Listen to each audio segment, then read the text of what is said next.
the Elon Musk, Donald Trump feud that, quite frankly, ended before it started. Talking about everything Apple's up to, Elon Musk with robo taxi, agent stores. Are they replacing app stores? Maybe. That and more here on Right About Now. This is Right About Now with Ryan Alford, a Radcast Network production.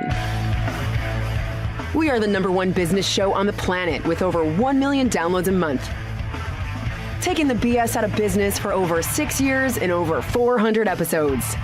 You ready to start snapping necks and cashing checks? Well, it starts right about now. What's up, guys? Welcome to Right About Now. It's our weekly business news recap here on Friday, June 13th, 2025.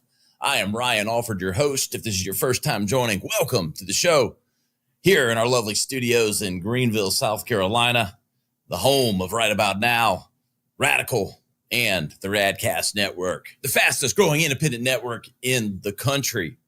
We appreciate you. We know you have options. We're going to keep it tight and to the point today. Not a ton of headlines. Welcome to summer. It's getting hot in here. It is 90 here in Greenville, South Carolina. Woo! I am hot. Hey, I already got a little tan going. Been on the houseboat, the lovely Lake Kiwi, the Kiwi Marina. Love my folks over there. My friends on EDOC, you know who you are. Appreciate anyone and everyone for listening. And hey, if it's your first time, buckle up. We call it like it is. We're taking the BS out of business, baby. Every time. It is the real American news program. Hey, we keep it real and raw the way it should be. No spin, just facts. And you can always watch and learn more at ryanisright.com. Watch us over on YouTube if you're listening, because we are always on. We're live on Fridays and Tuesdays. And then you can watch all the back episodes, highlight clips, everything. Catch the best and the brightest. You don't have time to listen to the whole thing. You can always tune in. Hey, let's get straight at it today. The big headlines you don't want to miss. First, Trump and Elon seem to have signed a peace treaty. It's funny how news works. Less than a week after we talked about it, they've already come back together. Unbelievable. Elon's, hey, you don't pick a fight with the big guy. There's nothing to be gained by fighting with the president of the United States. He came to his senses. Look, both really smart guys with really big egos. Let's just call a spade a spade. Both, I think, trying. I think hearts are in the right places, but sometimes our mouths and our keyboard get it going a little too fast. So good to see them. There's nothing to be gained by them fighting. So glad to see that all come to it. At the end of the day, let's get back to business, guys. I mean, this is little girl shit. You know, stop the bickering. Let's focus on the issues at hand. Growing innovation, growing technology, growing crypto, digital currency, getting those interest rates down. Let's focus on the big issues. All the spatting, put it to the side. And we can talk about Epstein. Yeah, nasty shit went down. But look, we don't know what happened. We don't have all the facts. Bill Clinton, Trump, come on, man. We don't know. Let's focus on what we do know. What we know is America needs to move forward. We need the economy booming, and we need to keep our heads above water and keep moving. Because look, that's what it's all about. Next up, they're signaling that interest rates won't be changing, and Trump says he might have to force the issue. Here's my point of view on this.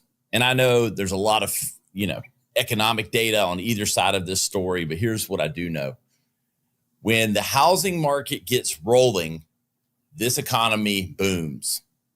And when interest rates go down, you get refinancing, you get a lot of money in the market, and you get people spending, innovating, starting companies, and a lot of innovation happening. That is the American way. Yes, made sense when inflation's 9%, whatever it was at its highest level, to pause on having those interest rates too low.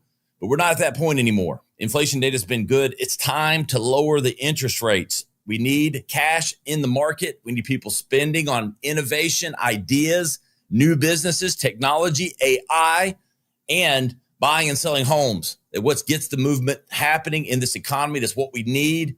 I don't blame Trump for talking about forcing the issue. Hey, above my pay grade to know how that goes down. But all I'm going to say is we need those interest rates to continue downward, go down a point. The European Union and China have both already done these things. They've gone down with their interest rates because they know that their economies need activity. Let's make the move. Drop those interest rates now. Apple is unveiling a glassy new OS that looks a lot like Windows. Get a lot of backlash over this. The people going, and look, I'm an Apple guy. I'm in my studio. If you look around, I got the iPhone, we got the Mac OS, we got Apple everywhere. So I love what they've done, but the innovation has crawled. It's like barely crawling. It's almost like brake sounds. Totally. I mean, when's the last real innovation? Don't give me this AI stuff. Apple AI. Yeah, right. I don't use it. It's not helpful. It's too hard. Siri doesn't even know how to turn a text message into a scheduled message 3 days later. It's ridiculous. There's been zero innovation on these phones in 3 years. So, okay, now we're going to copy what Windows did 10 years ago. It's getting stale, folks. I'm not going to go back to Windows, but if I'm Apple, I'm going back to Joni Ivey. I know he's just a creative, wherever the inspiration was coming from. And maybe it was all Steve Jobs. I don't know. But they did that incubation chamber, reignited, because right now it's stale all across the board. And look, they had a lot of optimization that needed to happen to streamline, become more mainstream. They've done that. But you kind of thought like the companies that had, no Teflon, Apple's starting to show the chinks in the armor for me, because I don't think they've innovated enough, and someone's going to come along with either smartphone technology or something that's going to change this game. Sprout Social has released its state of social media in 2025. The state of social media. Need like some kind of effects on my voice or something. The state of social media. Interestingly enough, social media is more powerful than ever. All the sort of prognostications of doom from social media and rotting people's brains has not come to fruition. Look, folks, this is a changing media. TV out, local news sort of out, social media in. It's more impactful than ever. It's where we get our news, our information, and we stay in touch. Look, anything can be used for the wrong reasons, but social media is not going anywhere. So if you've been sitting around going, selling on social media, hoping your business, it doesn't matter. Well, I'm going to give you some stats that do matter. 82% of consumers say their buying decisions are influenced by brands that they follow on social media. 82%. It matters that you're on social media if you have a company, and it matters that you're relevant, engaging, and posting content that they care about. That means video, 41% more impactful than static posts. I talked about it 7 years ago. I said content is king, but video is about to start ruling. And it's already here, folks. We know it. You know it. You got to be posting video if you're a business for social media. TikTok's blowing up with TikTok Shop. You got Instagram Shop. You got all these things. And the oil slick that exists in Alford and Nicole Alford and the Alford family's driveway is proof point, because my wife gets influenced daily. Hey, I do too. Just giving her a hard time. But I do come home and I'm like, you got influenced. And that Amazon truck just pulls out because how many packages are getting dropped off from some influencer, whether it's makeup, paper towels, or cleaner for your shoes. My wife gets influenced, and so do you. We all do. It's because influencer marketing is huge, and it's channeled through social media, which has never been more impactful. We can all deny it, but it's true. B2B marketers expect social ad spend to overtake SEO ad spend in 2026. Listen to that again. SEO has usually universally been, sort of the intent mechanism. I'm raising my hand. I'm searching for something, so that means that I'm shopping for it. So people spend a lot of money on putting on SEO tactics to get their website first and foremost. But here's what's happening. AI, ChatGPT is taking the lunch of a lot of these news places. A lot of people don't even get on Google to search anymore. Now, I don't want to overstate that. It's still a behemoth, but it is declining quickly with all of these AI assistants and everything else, because you ask them what it is. And instead of what 10 years ago people said, voice search is the future. Well, yeah, it's voice search, but it's with AI and not with Google. And social media is going to stay relevant because ultimately people want connection.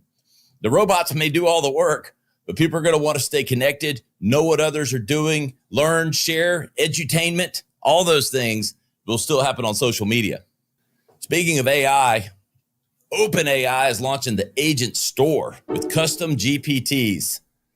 We've been talking about AI a lot lately, but if you aren't using it, you're getting left behind. There's so many tasks that it can automate. This is interesting. I think of this as almost like the App Store 20 years ago. Has it been that long? Aging myself. But again, remember the App Store came along. Oh my God, my phone can do so many more things because of this. It's the same thing with ChatGPT. These agents that can be developed by everyday people, training it to do things, you can then sell it on the agent store. So again, it has nuances for specific industries, and you can train these things to do what you need it to with the specific inputs that you give it. But now people can sell these things much like they did. This is now the new app store. Agent stores is the new app store because we have these assistants that have all the knowledge in the world from the internet, combined with the ability to process it faster than we could. Now you have people building these models and things that they can resell, and OpenAI is paying them 70%. Similar, that sounds like a similar percentage to the App Store. It's exactly the same thing. Apple takes 30%. I wonder where they got that percentage from. I'm telling you, this is what it's going to look like in the future. Instead of apps, it's going to be agent apps, because they're going to be doing all the work, processing it, formulating it, visualizing it like they do now, but in a more streamlined fashion. This is the app store of the future. It is the agent store. Custom GPTs, still hate the terminology. OpenAI, GPT, blah, blah. Can we come up with just something better? Like the smartest assistant ever? I just call him Frank. Frank's helping me all the time. And he does have a British accent, by the way. I don't know. British people always sound smarter than we do as Americans, especially me as a Southern accent guy. I have to overcome my accent. Frank, he's just like, sounds intelligent, giving me feedback. Hey, Frank, what could go wrong? We'll see. Other Elon Musk news, Tesla has bumped up or pushed back the release of robo-taxi till August 8th. Robo-taxi. This is like every science fiction movie coming to life here. It was RoboCop, now back in the 80s, kind of a so-so movie. But robo-taxi, iRobot, all these things now coming to fruition. Here's what I know. Uber ate yellow taxi's lunch 15 years ago. Well, this robo-taxi is going to eat Uber's lunch when you don't need a human to drive the car around. I've already raised my concerns of the weapons of mass destruction. If these things get overtaken online, they're all going to be interconnected, online connected. What keeps someone from hacking into it? I try not to worry about every boogeyman behind the corner, but this sounds like dangerous territory. We need to make sure there's great regulation around whatever the hacking mechanism might be. Problem is, the hackers seem to always be ahead of everyone else. But nonetheless, this will be overtaking. Because look, if I don't have to smell the guy in the front seat, and I don't have to, worry about his reckless driving or what he's had for breakfast, lunch, or drinking all day, that's a benefit to me. The robots, I don't think they're going to be getting intoxicated. Who knows? They learn all the human bad habits. You never know. But ultimately, robotaxi is going to change, and there'll be variations. There'll be companies, other ones besides Elon Musk. But you're going to have self-driving cars and taxis sooner than later. In the next 5 years, this is going to be proliferated just like Uber did. People are going to be like, oh, don't even have Uber around here. Well, then the next thing you know, you do. That robotaxi will picking you up, taking you where you want to go. No smells included. Sign me up. Finally, today, LinkedIn is testing vertical video feeds for professionals. I don't know how I feel about this. No one loves video more than me, but LinkedIn is becoming a little bit too much like Facebook anyway. I love that it's getting a little more personalized and maybe not. I mean, people letting their hair down. Nobody lets their hair down more than me. But I don't know if I want to see puppies, cats, and what you had for breakfast on LinkedIn. Let's keep it to business, because otherwise LinkedIn will get replaced by a better business platform. Do not forget what you are. You're a business platform first. It's great that we're human and we're showing that side of it, but let's not get too far. I don't want to go down the vortex that is TikTok with these feeds and just over and over again content that's not relevant to business, getting work done, making sales, things are related to business. If they do, watch out. Somebody has opportunity to step in, because that's the one thing that LinkedIn has going for it. It's the business crowd. These are professionals. Again, have some fun, show your personality, but it doesn't mean I care how many cats you have at home.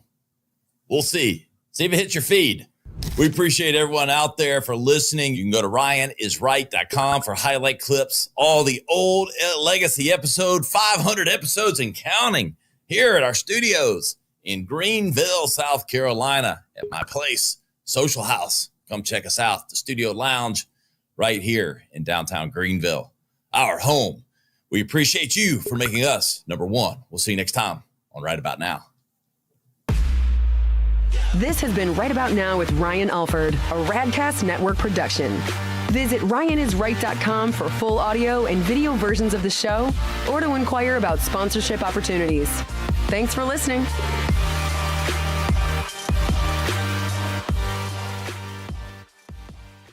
Hey guys, on today's Business News episodes, I talk all about tariffs, the Elon Musk, Donald Trump feud that, quite frankly, ended before it started. Talking about everything Apple's up to, Elon Musk with robo-taxi, agent stores. Are they replacing app stores? Maybe. That and more here on Right About Now. This is Right About Now with Ryan Alford, a Radcast Network production. We are the number one business show on the planet with over 1 million downloads a month. Taking the BS out of business for over 6 years and over 400 episodes. You ready to start snapping necks and cashing checks? Well, it starts right about now. What's up, guys? Welcome to Right About Now. It's our weekly business news recap here on Friday, June 13th, 2025. I am Ryan Alford, your host.